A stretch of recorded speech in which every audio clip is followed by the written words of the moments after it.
Well, good morning and welcome back. It's me, Kenny Polcari, your host of the party. And today is Friday, July 14th, 2023. And there is so much going on with the bank earnings so far this morning. They've been blowing them out of the water. And at the top of the list is Jamie Dimon and JP. But that should be no surprise. So here are the things that we need to know about what kind of happened yesterday in the tone and what's happening today, right? So stocks continued to advance yesterday, right? And as I just said, earnings so far have not been a disaster. We've heard from about 25 S&P companies so far, and most of them are beating on both the top and bottom lines. And JP, Wells Fargo, BlackRock, United Health all reported this morning, and they all beat. Many now expect the Fed to raise in July and then pause. But Chris Waller, Fed governor, says, not so fast. The dollar breaks 100, oil kisses 77.50, and the Saudis are loving it. And what do we have for dinner tonight? We're having the Linguine Clams sauce with sweet Italian sausage. Oh my God, so delicious.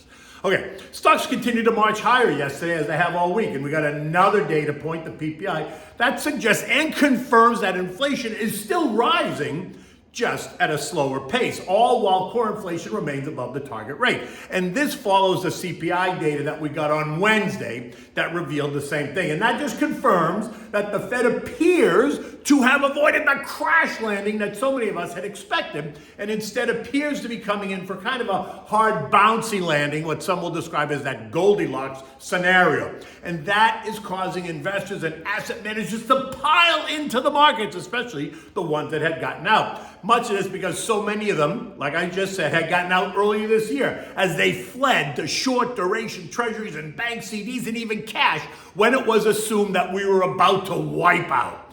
And as has been the story in all of 2023, tech mega cap names and communication stocks led the way higher yesterday. Both sectors up 1.5%. Amazon up 2.7%, Apple up 0.5%, Nvidia up 4.7%. Microsoft up 1.6%, ServiceNow up 2.8%, Meta up 1.3%, Google up 4.3%, AMD up 1.2%, Netflix up 1.5%. I mean, you get the picture. In addition, we got some very strong earnings from Pepsi, Delta Airlines, Conagra, and Cintas yesterday, all beating on the bottom line, with some of them beating on both the top and the bottom lines. And then, recall I told you on Tuesday that the Momo guys, right, the momentum guys, were just aching to get the S&P to pierce up and through what was the April 2022 high at 4480. And they did it. Yesterday, the S&P rose 38 points or 0.8 to close at 4510. The Dow gained 48 points, the Nasdaq rose 220 or 1.6%. The Russell rose 17 points or 0.9%, while money continued to move out of the transportation sector, which has acted very well, and leaving that index down just by 2 points, so really unchanged. The narrative now is that the Fed will raise rates by 25 basis points next week and then call it quits, right? Although don't ask Fed Governor Chris Waller that, because he still sees 2 more rate hikes before year end. Now, which leaves some to ask, what exactly does he mean? Is it 2 more rate hikes including next week? Or is it 2 more after next week, which means he favors a terminal rate in the 5.75-6% range, a level that many other FOMC members have floated, and one that is still very much a possibility. Waller reminds us that while it appears as if inflation has been tamed, there is always the possibility that it turns up again, and that is exactly what we don't want to see. So staying more hawkish and a little bit more vigilant is the better course of action. I'm in the camp that they should raise in July and then again in September and then pause. But I'm not a member of the FOMC, so I don't really get a vote and I don't have much of a say. Today marks the official start of earnings season, but I would argue that the season has already begun, as we've heard from more than 20 S&P companies already, and we are not seeing the disaster that so many predicted. 75% of them have beaten on the bottom line, while 70% have beaten on both the top and bottom lines. And this morning, UNH, a Dow stock, reported a beat on both lines. Unbelievable, isn't it? $6.14 a share versus the expected 6.01. 614 versus 6.01. all while they raised their 2023 year-end guidance, going from 24.50 to 25 to 24.70.25, right? Tightening the lower end up by 20 cents and reporting sales of 92 billion versus 91 billion. And that's sending the stock higher in the pre-market, up nearly 3%. And that is helping support the Dow futures, which were up 50 points. When I wrote this note, they were up much more, and the stock market is now open. I expect Jamie Dimon is going to kill it again, and guess what? He did. Estimates called for Jamie to earn $3.82 a share, a number that I thought was well below what they were going to announce. And I wouldn't be surprised, I said, to see him announce a number with a 4 handle on it, right? And then they came out, and what did he do? He killed it. Earnings per share of $4.37 versus $3.82. Revenue of $41.3 billion versus the estimate of $38.6. Credit losses, allocation of $2.89 billion versus the $1.1 billion last year. But that is not a surprise, so don't overreact. The stock was quoted up, and it is trading higher this morning, but not. I wouldn't go running right in. The stock is up 11% just in the past month alone. I would expect maybe to see some trader types lock in some profits and put some pressure. We'll see. Remember, he doesn't play this game to lose. He never, ever did and hardly loses, unlike Davey Solomon over at Goldman. And if Goldie disappoints this quarter, which is the expectation, then expect to hear about the firing squad going down to 200 West Street in New York City. Goldman is due to report next week, so he has another weekend to prepare for his transition from investment banker CEO to Long Island DJ. Yes, he spins records on the weekend to earn a little side extra cash. Not that his $2 million salary and $7 million cash bonus and $16 million restricted stock award isn't enough. But look, that's a whole other story.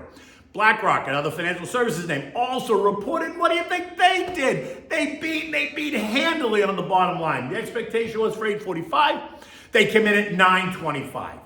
That's a 10% miss by the street analysts, right? They did 10% better than what the analysts had suspected, and they're supposed to have their finger on the pulse. Well, maybe they did. Maybe they just cut the estimates so much so that it looks so much better when they report. Did I just say that? Assets under management rose by 11%, while the top line did suffer a slight miss, $4.46 billion versus the estimate of $4.47 billion. Other reports throughout today included Wells Fargo, State Street, and Citigroup, and they all reported and they all did better. U.S. futures were mixed this morning after the dramatic move up over the past month. Remember, earnings season has just begun, and we're going to be discussing this for the next 4 weeks. And while the forecasts were mostly downbeat, expectations were for the S&P to post a 7% year-over-year drop. My sense is that we're going to do better than that. If earnings are down 4% year-over-year, I'd be surprised. But it is still early in the game. Eco data today includes the June import prices report, which I think is a non-event, and the usual University of Michigan reports, right? Sentiment survey of 65.5, 1-year inflation outlook of 3.1%, while the 5 to 10-year inflation outlook is 3% a reporter, which I think is useless to try to plan anything going out 5 to 10 years on the inflation front. But what do I know?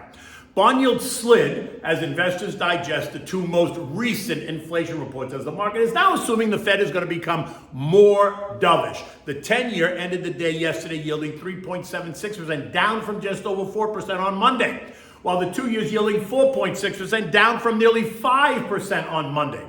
Oil continues to push higher, and why? This morning it's trading at $76.80, but traded as high as $77.30 overnight.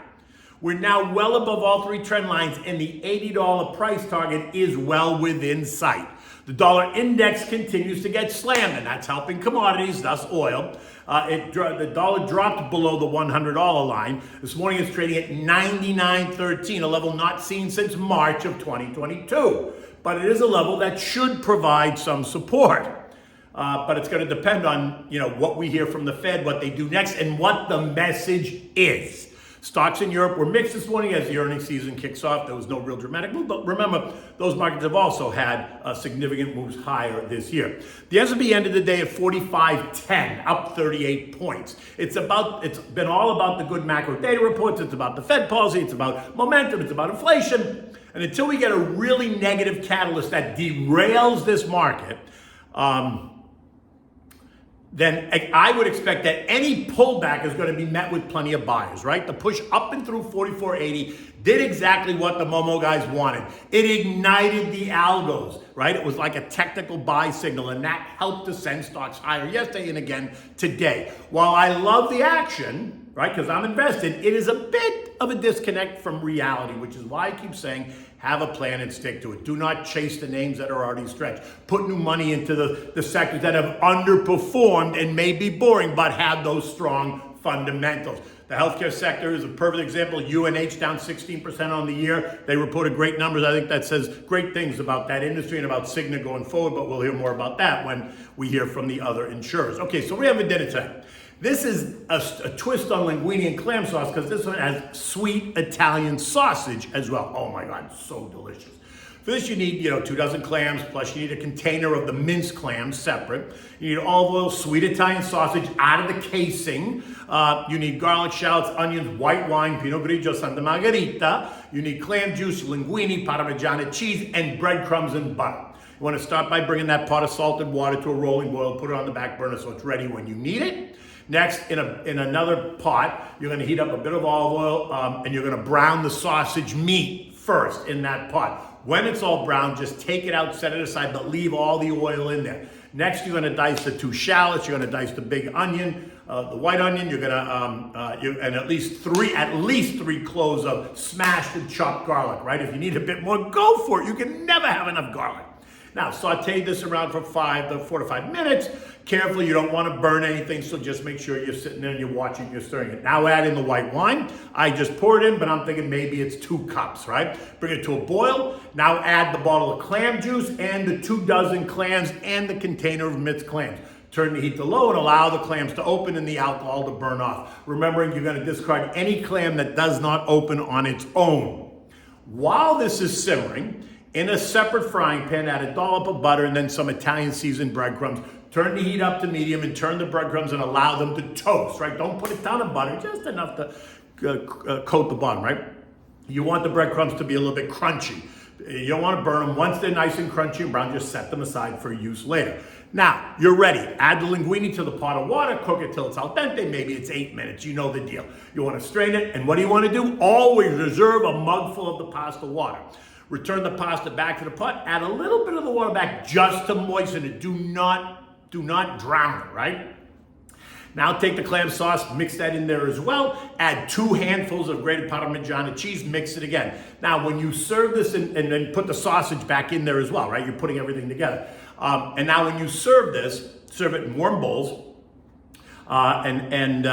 make sure you got plenty of clam juice in the sausage, right? Top this with the seasoned breadcrumbs and then serve. Always have extra cheese on the table for your guests, and you want to have this with a chilled white wine. You know me, the Pinot Grigio Santa Margherita is the best. In any event, it is Friday. The weekend's coming. It's been one hell of a week. It's been one hell of a month. It's been one hell of a 6 months in the market. So I hope you're in. And if you're in, I hope you're happy. In any event, until Monday, take good care.